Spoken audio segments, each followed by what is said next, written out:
Welcome to Light Over Heat with Professor David Yamani. I want to wish everybody happy holidays and also a happy new year.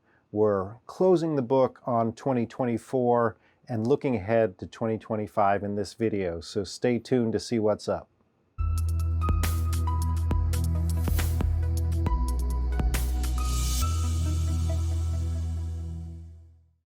Okay, 2024 and really 2023 also, when I was finishing the book, was the year of Gun Curious. So much of my time and attention went to writing the book, finishing the book, promoting the book, and so on. And I do hope that the book has a long tail. I don't think the ideas in the book only apply to 2024 and before.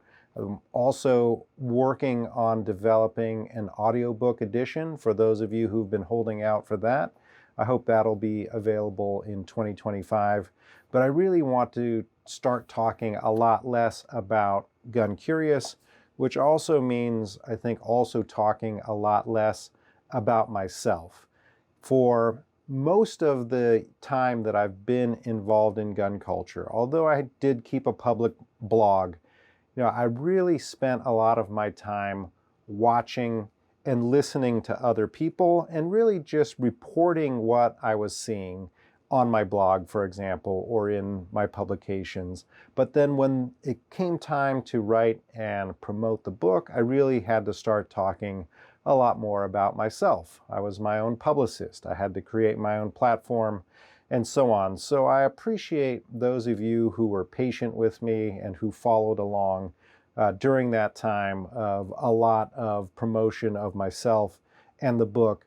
But going forward into 2025, I really want to get back into that mode of listening and observing more and reporting what I'm seeing and hearing and talking a lot less about myself. In connection with this, I'm also been experimenting with throttling back my social media presence. I find that there are some really terrific people and interactions I have on X or on Facebook or on Instagram.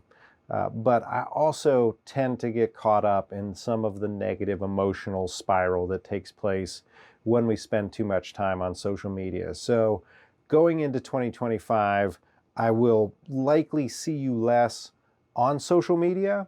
I will try to engage where I can and where it's important. But again, in being in the mode of listening and observing, I want to do that as much off of social media as possible, because I think social media really has a distorting effect on how we see the world working, especially the world of guns. Now, I am also going to spend some time in 2025 working on my Gun Culture 2.0 book, the book that I really set aside in order to write Gun Curious. So there's all sorts of material and observations that I've made about American gun culture over the last 13 years that didn't make it into Gun Curious. And so I intend to sit down and write a book more from an objective third-person scholarly perspective than from the first-person perspective that animated Gun Curious.